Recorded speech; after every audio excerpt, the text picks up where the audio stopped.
Hey, this one's called The Eyelashes of Pompeii. I looked at images of Biltmore Village, of Asheville, and of Lake Lure through curled eyelashes. There is a cosmetic process called lash lift that takes even the tiniest baby bits of lashes, tiny as mine, and bends them skyward for 6 weeks or 4.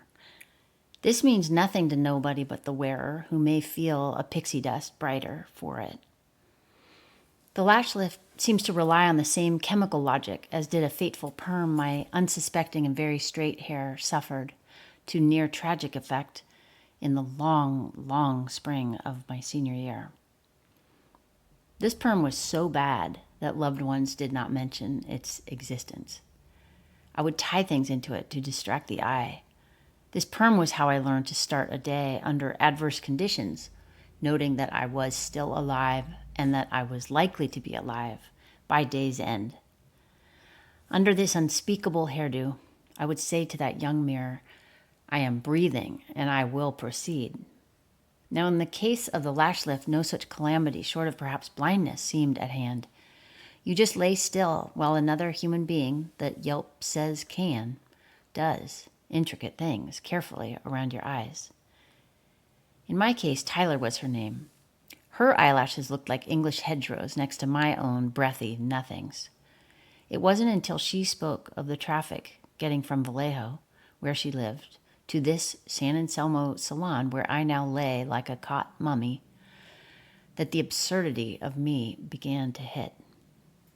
Tyler came from a place where housing could still be had. She drove the hours with her daughter, who she had gotten into a good, rich public school nearby. From the childhood home our family is so fortunate to inhabit, I too slogged along through traffic to get there. For us both to drag by our grip on the wheel these grand hunks of steel and plastic, these cars encasing our wee human bodies alongside coursing other tiny human bodies so encased, only to meet on the head of an eyelash or two, for the ephemera and maybes of more pretty. This comic disproportion had me quiet on that table. I knew that thousands of micro explosions of an ancient fuel dragged from the earth and releasing half of itself into the already too hot air of the day got me there. I knew that the traffic we lamented was us. I, deployed, am a unit of traffic, a unit of profanity. I am not the afflicted. I am the elective participant. Another woman came in for her appointment seeking darker lashes. That too is an option. I thanked brightly, paid Tyler well, and left without breaking the veil of how fucking crazy is this? Lake Lure looked like a town-sized macerator had taken in everything and spit out a lake's worth of town shards. It wasn't so much wreckage as a monstrous confetti. You couldn't pick out pieces of houses in the pile looking. It was like trying to spot a tree in a mountain of wood chips. Asheville and Biltmore Village were different. You could see the most ordinary commercial things like a strip mall FedEx or the mattress store, just utterly blown out and ravaged. Swollen mattresses bulged through every window of the latter, top to bottom, as though they had tried to escape. Cheerful signage for a chain juice shop hung above a Beirut bomb blast scene. Everything useful that lives in a commercial tenant ceiling space was hanging broken and askew above scattered chairs and a slab of fallen roof. In another scene, the heavy equipment you might expect to help recover from such an event was shown pinned against a bridge by the force of waters, as bystanders wondered which would give first. The bridge held. The crane buckled and went under. This wasn't flooding as we've known it, where something recedes.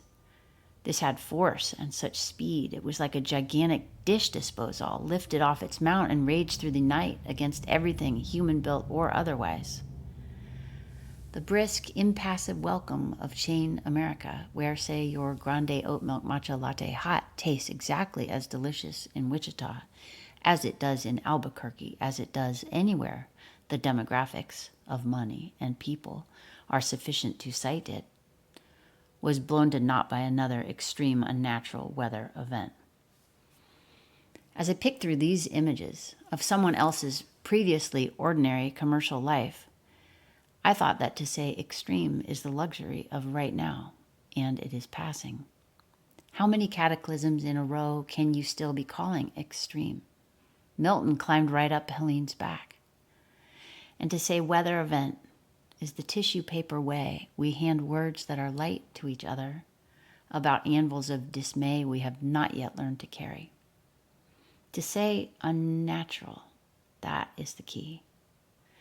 Both Tyler and I, back in Lashville, had spoken of the heat, but left the words extreme, extended, unnerving, and unnatural unsaid. Now, in my days out and about on this errand or that, I feel by the mile the crime of it all. A truck passed me on the freeway, said the junk king on its side. I muttered, living in truth or driving in sin, I am the junk king.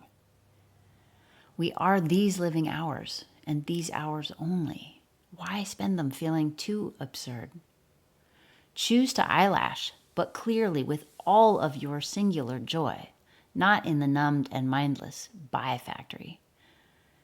My own each choice, away from absurdity, away from the horrors of my own rippling actions, are not sacrifices. They are freedom. The great Timothy Snyder wrote in his defining book on freedom that he believes freedom is collective and freedom is generational and is the value among values. He says freedom is where we are individuals choosing among virtues, quote, as people of will and individuality. He writes, the space between what is and what ought to be is where we roam as free people. May you roam free.